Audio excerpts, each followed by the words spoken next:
말씀 한 절씩 교독하겠습니다. 제가 먼저 1절 읽겠습니다. 예수께서 성전에서 나와서 가실 때 제자들이 성전 건물을 가리켜 보이려고 나오니 내가 이르시되 너희가 이 모든 것을 보지 못하느냐. 내가 진실로 너희에게 이르노니 돌 하나도 돌 위에 남지 않고 다 무너뜨려지리라. 예수께서 감난산 위에 앉으셨을 때 제자들이 조용히 와서 이르되 우리에게 이르소서 어느 때에 이런 일이 있겠사오며 또 주의 임하심과 세상 끝에는 무슨 징조가 있사오리이까. 예수께서 대답하여 이르시되 너희가 사람의 미혹을 받지 않도록 주의하라. 많은 사람이 내 이름으로 와서 이르되 나는 그리스도라 하여 많은 사람을 미혹하리라. 너희가 나의 소문을 듣겠으나 너희는 삼가 두려워하지 말라. 이런 일이 있어야 해 아직 끝은 아니니라. 민족이 민족을 나라가 나라를 대적하여 일어나겠고 곳곳에 기근과 지진이 있으리니 이 모든 것은 재앙의 시작이니라. 그때 사람들이 너희를 반란에 넘겨주겠으며 너희를 죽이니 너희가 내 이름 때문에 모든 민족에게 미움을 받으리라. 그때 많은 사람이 실족하게 되어 서로 잡아주고 서로 미워하겠으며 거짓 선지자가 많이 일어나 많은 사람을 미혹하겠으며 불법이 성함으로 많은 사람의 사랑이 식어지리라. 그러나 끝까지 견디는 자는 구원을 얻으리라. 이 천국 복음이 모든 민족에게 증언되기 위하여 온 세상에 전파되리니 그제야 끝이 오리라. 아멘. 마태복음 24장부터는 종말론의 이야기가 나옵니다. 오늘은 성탄절 2부죠. 성탄절을 맞이한 이 시점에서 종말을 얘기한 참 아이러니한 부분이 있어요. 근데 여러분 봐십시오. 종말의 시작점이 언제냐면 예수님이 이 땅에 오심부터 시작이 됩니다. 아기 예수님이 이 땅에 오심을 통하여서 종말은 이미 시작이 되어집니다. 우리가 막연한 이 종말은 예수님이 다시 오는 것 이렇게만 이제 생각을 하는데 결코 그렇지 않아요. 예수님이 초림하셨을 때부터 종말은 이미 시작이 되는 것입니다. 그런 의미에서 예수님이 우리 죄를 위하여 우리를 구원하기 위하여 우리 죄를 대신 지기 위해 이 땅에 성육신하셨던 이 성탄절 이즈음에 이 종말의 의미를 다시 한번 생각해 본다면 예수님이 왜 오셨는지도 알 수 있는 부분이기도 해요. 1절을 보니까 제자들은 예수님에게 성전 건물을 이렇게 가리켜 보였어요. 왜 이 제자들이 예수님한테 성전을 좀 보세요 이렇게 했을 것 같아요. 분명 지난주에 말씀에 예수님이 예루살렘아 예루살렘아 하면서 누가복음엔 이렇게 말씀하시면서 우셨다고 그랬습니다. 예수님이 예루살렘 성전을 보면서 우셨던 모습을 이 제자들은 알고 있기 때문에 어찌 보면 예수님을 어떻게 보면 위로하는 차원에서 예수님 한번 보세요. 예수님 그렇게 눈물 흘릴 만한 그런 건물 아니거든요. 무너지지 않아요. 얼마나 튼튼한데요. 한번 보세요. 그리고 예수님이 너희 집이 황폐하여 버려진 바 되리라 라고 23장에 말씀하셨기 때문에 왜 자꾸 예수님이 이렇게 부정적인 생각을 하고 계실까? 이 성전이 얼마나 화려하고 웅장하고 얼마나 튼튼한 대리석으로 아주 무너지지 않을 수 있는 그런 튼튼한 건물인데 왜 예수님은 자꾸 그런 말씀하실까? 자랑스럽게 이 성전을 보여주고 싶은 마음도 그들에게 있었을 거예요. 여러분, 제자들은 예수님이 성전을 하나님의 집이라고 말하지 않고 너희 집이라 라고 말한 이유를 제대로 알지 못했기 때문에 또 이런 반응을 하는 거예요. 웅장하고 화려한 성전 건물이 내 신앙을 대신하는 것처럼 생각하는 이 소위 성전신앙이라는 것이 있어요. 성전이 내 신앙과 비례해요. 그래서 얼마나 화려한 큰 성전에 지금 출입하며 신앙생활하고 있느냐에 따라서 자부심을 그렇게 가져요. 여러분들 진짜 불쌍한 사람이에요. 아주 조그만 상가에서 얘기합니다. 그러니까 성전 신앙을 기반으로 한다면 여러분들 정말 형편없는 신앙이에요. 성전 신앙이 얼마나 심각한지 몰라요, 사실. 여러분, 우리는 지금 신약 시대에 살고 있어요. 구약의 성전의 개념과 오늘날 우리가 신약 시대에 살고 있는 성전의 개념 완전히 다릅니다. 성전은 성전이 크고 화려해서 그래서 거기에서 나오는 이런 신앙, 은혜 이런 게 전혀 이제 없는 시대예요. 그런 부분에서 자유해야 되는 거고요. 그리고 그런 차원에서 여러분 자부심도 가져야 돼요. 늘 얘기하잖아요. 여러분 세계에서 제일 큰 교회 다닙니다. 세계를 푸는 교회가 세상에 어디 있어요? 보통 품어야 안산 품지. 그런 개념이 아니다라는 거예요. 다시 말하면 제자들도 그런 마인드 속에서 예수님 성전 한번 보세요. 그렇게 말했고 그 제자들의 모습을 보면서 예수님이 하셨던 메시지가 2절이에요. 2절 한번 다시 한번 읽어봅니다. 시작. 내가 이르시되 너희가 이 모든 것을 보지 못하느냐 내가 진실로 너희에게 이르노니 돌 하나도 돌 위에 남지 않고 다 무너뜨리리라. 예수님이 제자들에게 야 너희가 이 모든 것을 보지 못하니? 이 말의 의미는 뭘까요? 지금 앞에 마태복음 쭉 앞에서 서기관들과 바리새인들 집중해서 그들의 위선, 잘못된 신앙관을 예수님 계속 지적하셨어요. 자, 그 모습을 이것과 계속 연결이 되어 있는 겁니다. 지금 저 건물이 아닌 저 안에 일어나고 있는 불신앙과 타락과 사람에게 보이려고 하는 이 잘못된 신앙들 왜 너희들 왜 보지 못하니? 너희들은 단순히 건물을 보지만 나는 지금 그거 보는 게 아니야. 이런 차원에서 왜 너희들이 이 모든 것을 보지 못하느냐라고 말씀하셨어요. 자, 이 예수님의 말씀에 놀랄 가지고 제자들이 또 질문한 게 3절이에요. 자, 예수님이 이렇게 질문했어요. 돌 위에 돌 하나도 남지 않겠다. 이건 실제로 AD 70년에 로마 장군 티도 장군이 와서 예루살렘 성전을 다 파괴합니다. 실제로 있었던 이야기고요. 자, 그 말씀을 하셨더니 이 제자들이 너무 놀랐어요. 자, 3절 읽어봅니다. 그런 차원에서 질문하는 거예요. 또 시작. 예수께서 감람산 위에 앉으셨을 때 제자들이 조용히 와서 이르되 우리에게 이르소서 어느 때 이런 일이 있겠사오며 또 주의 임하심과 세상 끝에는 무슨 징조가 있사오리까. 지금 이 제자들의 질문의 핵심은 크게 두 가지인데요. 언제 이런 일이 일어나요? 두 번째, 주의 임하심. 이 종말 다시 이 세상 끝나는 어떤 징조가 나타나요? 무슨 징조가 나요?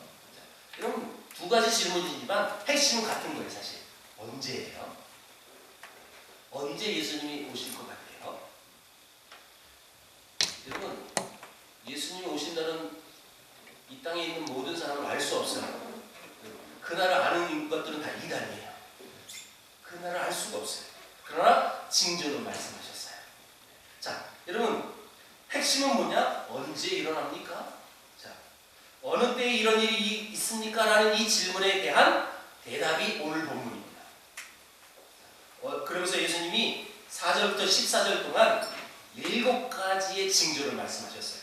그래서 4절, 5절은 내가 그리스도다라고 하는 사람들이 많이 나오는데 미혹이 있을 거다라고 말씀하셨고, 그리고 6절에서 7절은 난리와 난리의 소문이 있고, 그리고 기근과 지진이 있고. 여러분 이런 징조 지금도 있죠? 툭하면 지진이에요. 이제 우리 대한민국은 더 이상 지진 안전국가 아니에요. 분명히 작년과 올해 증거를 해줬어요.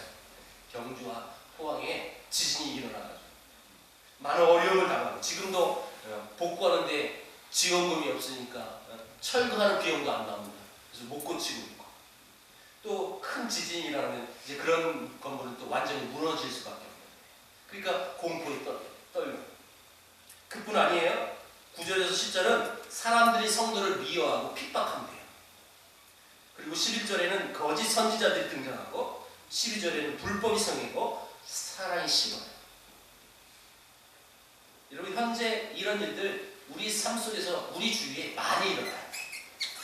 지금까지는요 6가지 징조인데, 요 6가지 징조의 특징은 다 부정적인 요소예요. 네, 마지막 7번째 징조는 긍정적인 요소가 하나 있어요. 14절이 뭐냐? 천국 복음이 온 세상에 전파된다. 그거 외에는 다 부정적인 징조예요.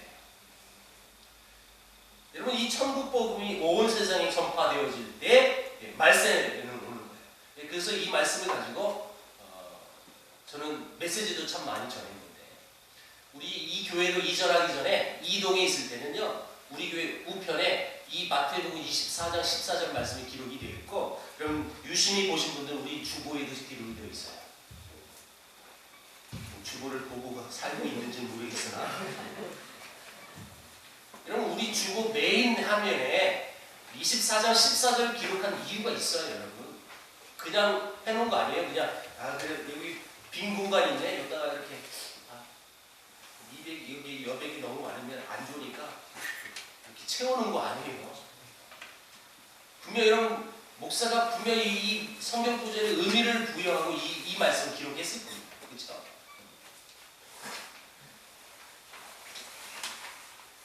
말세의 특징 중에 하나는 천국 복음이 온 세상에 전파가 되어집니다. 이게 7가지 징조 중에 가장 긍정적인 요소 한 가지밖에 없는 거예요. 자, 그런데 이 말씀, 이 징조에 직접적으로 1차적으로 받는 사건이 뭐냐? 이건 분명 말씀이다. 여러분, 분명히 이 24절부터는 종말장이라고 그랬는데, 종말을 어떤 징조하고 언제 일어날지 그 즈음을 예수님이 지금 설명하시는 과정 속에 요 말씀 중에 1차적으로 받는 사건이 뭐냐면 예루살렘 성전 파괴예요. 자, 아까 여러분 2절에 예수님이 뭐라고 했어요? 돌 하나도 돌 위에 남지 않고 무너지리라. 무너졌어요. 1차적으로 이 말씀을 받는 사건은 성전 파괴고, 그 다음에 궁극적으로 받는 내용은 종말이에요. 자, 이해하셨나요? 자, 그래서 1차적으로 이 말씀에 이루어지는 이 이야기가 어떻게 연결되는지 한번 보세요. 6절부터 이제 8절을 읽을 건데, 6절부터 읽어봅니다. 6절부터 8절까지 시작. 나리와 나의 소문을 듣겠으나 너희는 삼가 두려워하느라. 이런 일이 있어야 하되 아직 끝은 아니니라. 민족이 민족을, 나라가 나라를 대적하여 일어나겠고 곳곳에 기근과 지진이 있으리니 이 모든 것은 재난의 시작이니라. 여러분, 이 징조가 있는데 예수님 말씀하시기를 아직 끝은 아니래요. 이게 시작이래요. 재난의 시작이래요. 이 말은 뭐냐?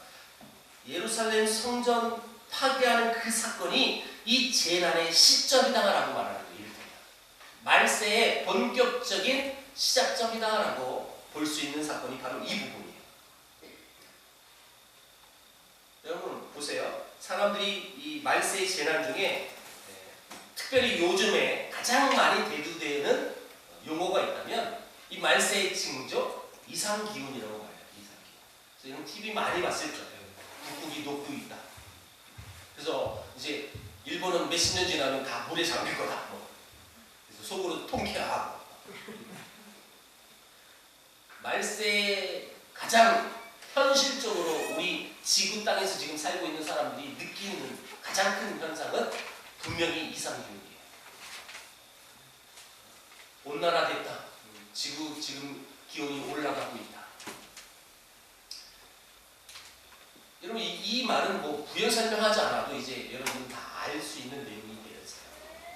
자, 그런데 분명 우리가 현실적으로 피부로 와닿는 건 이상기온이에요. 근데 우리 믿는 자들이 한 번 더 생각해 볼 때는 이상기온, 환경 파괴, 굉장히 대두되는 용어지만 우리가 생각해 볼 문제는 그 환경 파괴되는 그 문제 때문에 인간과 인간 서로 싸움하는 것이 더 심각한 문제라는 거지. 예를 들면 10여 년 전에 폐기장이 전북 부안에 지어진다 이렇게 나오니까 엄청나게 반대 운동했어요. 근데 한편에는 찬성 운동하는 사람도 있어요. 그런 것들이 오면 경제적으로 이익을 보는 그 개념을 갖는 사람은 그게 와야 되는 거예요. 그래서 찬성하고, 근데 어떤 사람은 경제적인 이익이 자기는 아무것도 없어요. 혜택도 없어요. 그러니까 이 사람들은 또 불안하고, 그러니까 반대 운동하는데, 여러분 환경 문제로 인해서 늘 평화롭게 지냈던 그 마을 사람들이 서로 적이 되어버려요. 우리가 관심 가져야 되는 건 이런 부분이에요. 환경 파괴가 문제가 요소가 됐지만 그 일로 인하여 완전히 원수가 돼요. 같은 맥락은 아니지만 최근에 벌어진 성주에 사드 미사일 기지가 만들어졌어요. 여러분 환경 낭제 이건 안 된다. 이거 전파가 있어서 이게 인체 해롭다 해가지고 엄청나게 또 이제 그 주민들을 동요해가지고 반대 운동해요. 물론 이 부안 문제하고 좀 성격은 다르지만 어떤 정치적인 문제도 여기 포함이 되어 있고 어찌됐든 원자력 발전이 굉장히 우리 한국 사회에서 지금 문제가 됐고요. 이번에 대통령 되신 분도 원자력 폐기하겠다. 더 이상 증축 안 하겠다. 근데 대안은 없어요. 여러분 원자력 발전소 없어서 이 전력량이 줄어들었다? 그럼 당장 전기요금 올라가요. 그러면 우리 대한민국 국민이 아주 성숙해서 그렇지 완전히 우선이야. 우리 돈 많이 내야 돼. 절대 그러지 않아요. 또 왜 많이 내게 하냐? 시기. 중요한 건 환경 문제 중요하죠. 근데 그런 것이 요소가 돼서 서로 원수가 되어져. 사랑이 식어가고 있는 이 현실을 우리는 직시해야 하는 거죠. 가장 무서운 것이 바로 이런 부분이에요. 그런 의미에서 이 말세의 고통을 만들어낸 생산자는 어찌 보면 사람일 수 있어요. 전쟁의 소문과 미혹하는 영이 득실되는데 거기다가 사랑이 식어버린 이 삭막한 세상에서 서로 미워하고 싫어하고 사는 우리들의 이 모습이야말로 이 말세의 가장 큰 특징이다라고 말할 수 있어요. 그렇다면 이 말세에 우리 성도는 어떻게 살아가야 할까요? 성경 한 군데를 우리 모두 찾아봐야 돼요. 에베소서 4장을 다 찾아보십시오. 그리고 한 쪽을 이렇게 오늘 본문을 적어놓고 또 에베소서를 제가 마태복음을 오십시오 할 때까지 에베소서는 잡고 계십시오. 에베소서 4장 17절에서 19절입니다.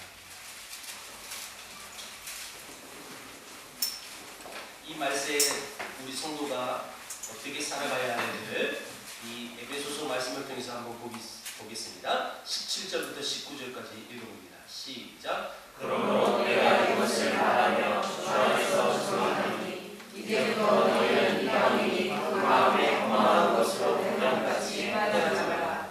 그들의 총명이 어두워지고 그들 가운데 있는 무지함과 그들의 마음이 굳어짐으로 말미암아 하나님의 생명에서 떠나 있도다. 그들이 감각 없는 자가 되어 자신을 방탕에 방임하여 모든 더러운 것을 중심으로 행하되. 자, 여러분 에베소서 4장은 이방인들이 어떻게 삶을 살았는지 그 이야기를 지금 말하는 거예요.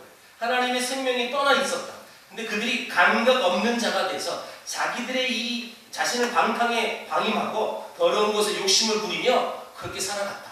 그래서 20절 읽습니다. 시작. 오직 너희는 그리스도를 그같이 배우지 아니하였느니라. 자, 이 이방인의 예를 들면서 그들은 자기 자신을 방탕에 방임해요. 여러분 방탕이 자기를 방임했다는 건 자기를 방탕에 풀어놨다는 뜻이에요. 방탕이라는 말은 단지 우리가 도덕적, 윤리적으로만 생각할 필요는 없어요. 이 문제는. 허비했다, 낭비했다 이렇게 해석을 해도 돼요.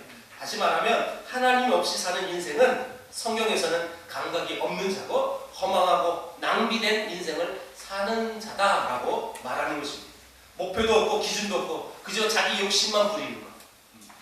그걸 여러분 감각 없는 삶을 살았다라고 얘기하는데, 자, 그러나 오직 너희는 그리스도를 그같이 배우지 아니했다. 여러분 이 방탕한 삶을 살면 안 된다라고 그렇게 배우지 않았다라고 이제 말하면서, 자, 이 에베소서 5장 18절을 한번 봅니다. 우리가 너무 잘 알고 있는 내용이죠. 5장 18절 읽어봅니다. 시작. 수치하지 말라. 이는 방탕한 것이니 오직 성령이 충만함을 받아라. 자, 이런 방탕이라는 것은 낭비하고 허비하는 건데 술 취함이 왜 허비고 낭비일까요? 뭐 경제학으로 보면 술 안 먹으면 경제가 마비가 된다. 그 정도로 우리나라의 경제가 돌아가는데 필요 요소다. 여러분 그 필요 요소를 위해서 여러분들이 굳이 먹어줄 필요는 없어요. 성경은 말합니다. 왜 술 취하지 말라고 하는지. 술에 취하면 분별, 절제 이런 것이 사라져요. 술에 취하면 의식과 책임이 없어져요. 그래서 술 취해서 행한 이 범죄 행위가 이제 감형을 받아요. 그렇죠? 그래서 이거 없애자고 또 청와대에 또 민원을 냈고 하는데, 자, 흔히 우리가 이런 말 하죠. 필름이 끊긴다. 너무 술에 취해가지고 필름이 끊겨. 내가 뭘 했는지도 모르는 거야. 술 취해서 집에 왔는데 신발 한 짝 잊어버리고 이 신발 어디 갔냐고 쫓아. 여러분, 분별과 의식과 책임과 판단을 마취시켜버렸기 때문에 이걸 방탕이라고 말하는 거예요. 근데 성령 충만은 뭐냐? 이 술 취함과 반대입니다. 성령 충만은 성도답게 살게 하는 능력이 성령 충만이에요. 깨어있게 하는 거고요. 자기 자신이 하나님의 성도라는 이 의식을 가지고, 그래서 그 성도다운 삶을, 하나님의 자녀다운 그런 합당한 책임과 의식을 갖고 살아가는 것, 그게 성령 충만이라고 말할 수 있는 거예요. 성도가 되었다는 건 단순히 천국 가는 티켓 얻은 것이 아니에요, 여러분. 내가 믿었기 때문에 천국 입장권을 확보했다, 그것이 아니라 여러분, 실제로 매일매일 삶 속에서 내가 종말을 살아가는 그런 간절한 마음으로 살아가는 것, 이게 진짜 성령 충만입니다. 그럼 어떻게 하는 것이 이 종말처럼 살아갑니까? 이 에베소서 4장 24절을 읽어봅니다. 4장 24절 시작. 하나님을 따라 의와 진리의 거룩함으로 지으심을 받은 새 사람을 입으라. 우리가 어떻게 살아가야 하느냐? 하나님을 따라서 의와 진리의 거룩함으로 지으심 받은 사람, 새 사람처럼 살아가야 한다고 말합니다. 이것이 성령 충만이에요. 매일매일 의와 진리의 거룩함으로 지음을 받은 그런 사람이 되어가기 위해서 싸움을 하는 거예요. 하나님의 사람으로 살아가기 위해서 무던히 여러분 정말 전투적으로 살아가요. 죄에서 분리하고 거룩을 추구하는 그런 싸움을 하면서 살아가는 거예요. 우리가 이렇게 살아가야 합니다. 여러분, 이 거룩한 싸움을 해야 해요.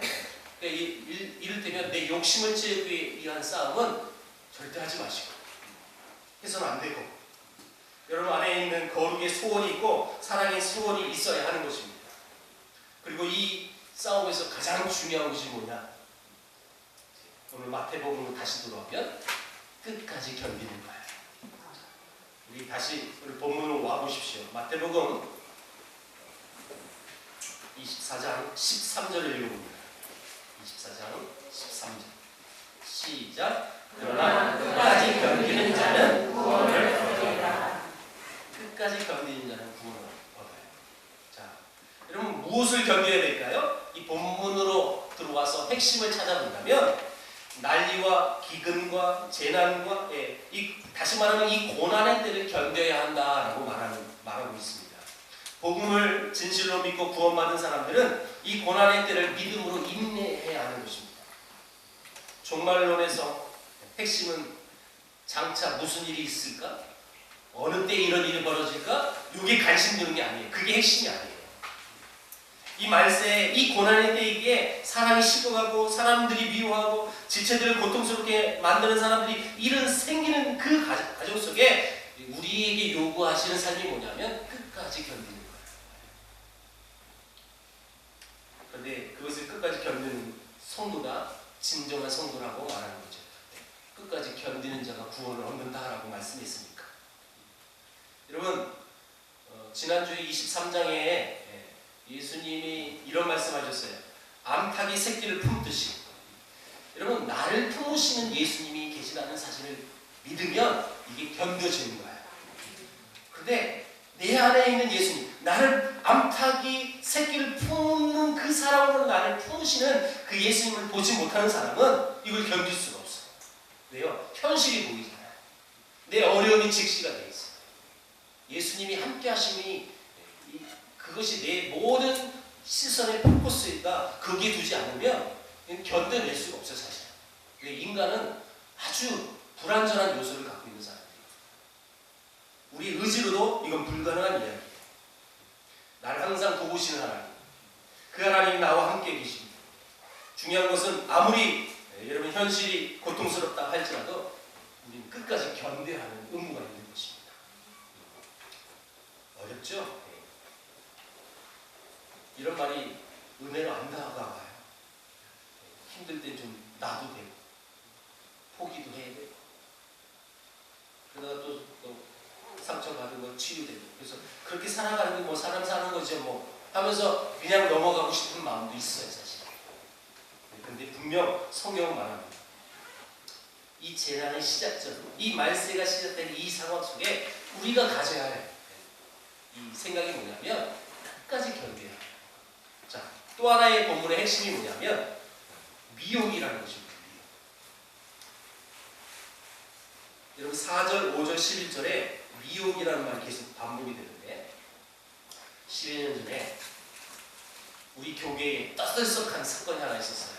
기도하면 아말금 치아가 금리된다. 많이 들어봤을 거예요. 혹시 그런 집회에 참여하신 적은 없었나요? 이 관계자들에게 아말감 치아가 어떻게 금이 됐느냐 성분 조사를 공식적으로 요청했을 때 다 거부했어요. 저는 그게 옳고 그르다 뭐 이걸 이제 떠나서 일종의 그런 부분들, 어떤 기적적인 사건들 이런 것들이 오늘날 우리가 살고 있는 이 시대에 성도들이 조심해야 될 미혹의 요소들이 바로 이런 거예요. 여러분 이 사건이 기사가 되고 나오니까 기독교를 반발하는 수많은 사람들이 그 기사 내용에 댓글을 붙였어요. 이런 정신나간 무당 같은 목사들이 오히려 신도를 더 많이 끌어모으고 떼돈을 버는 게 문제다 이렇게 지적했고 어떤 사람은 빚고 와서 금값도 비싼데 기도해서 금 만들어라 수출해서 돈이나 벌자 이렇게 댓글도 들었고 어떤 사람은 요새는 미아리 무당도 저딴 짓은 안 한다. 목사들은 미아리 가서 벤치마킹 좀 하고 와라. 이렇게 기독교 완전히 비꾼 거죠. 이 모든 것은 이 말세의 미혹을 견디지 못하는 일종의 목사와 성도들의 문제다라고 말할 수 있어요. 목사는 교회 성장에 대한 미혹이 있었던 거고 성도는 기적에 대한 기적으로 의존하는 신앙이 미혹이 됐던 거고 네, 분명 하나님은 우리에게 말씀하십니다. 미혹을 견뎌야 된다.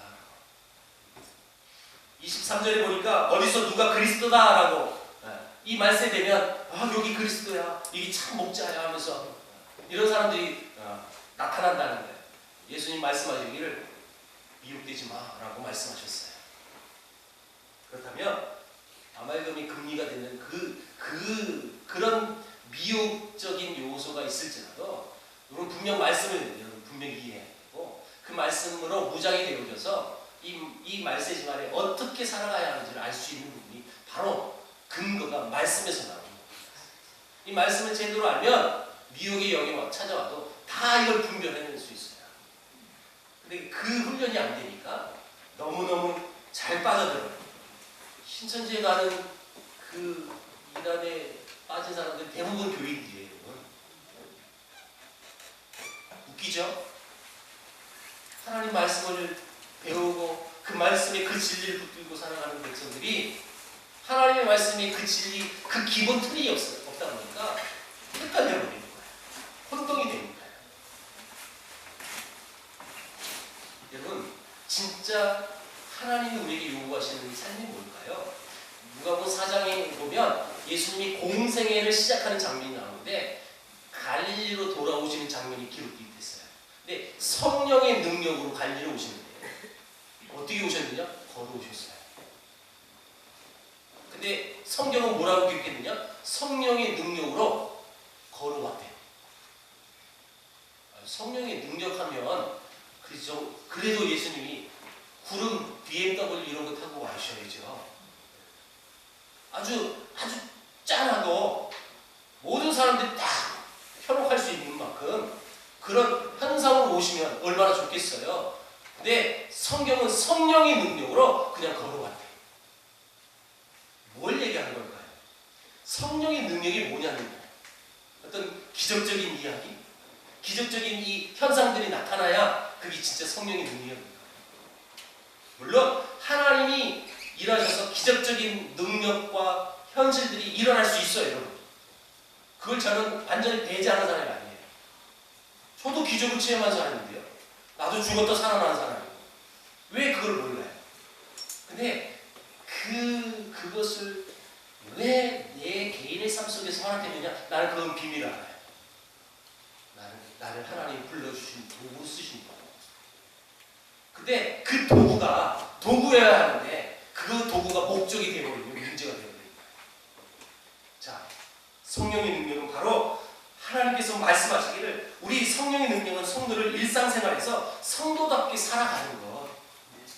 이 말세에 현혹되지 않고 미혹되지 않고 그 말씀 하나 붙들고 살아가는 것. 그게 성령의 능력이라고 말하는 거예요. 특별한 것이 아니에요. 우리에게 진리의 말씀을 허락하셨던 그 말씀 붙들고 살아가는 것. 내 삶의 현장이 그렇게 좋은 편은 아니에요. 누가 남들이 다 부러워할 만큼 그런 요소 없어요. 그럼에도 불구하고 그 삶의 현장이 내게 허락하신 하나님의 은혜라는 것을 깨닫고 그 삶의 현장에서 묵묵히 살아가면서 살아가는 거예요. 남들이 부러워할 만큼의 자리는 아니지만 내가 그 진리 말씀 하나 붙들고 끝까지 견디면서 하나님만 바라보며 신뢰하는 것.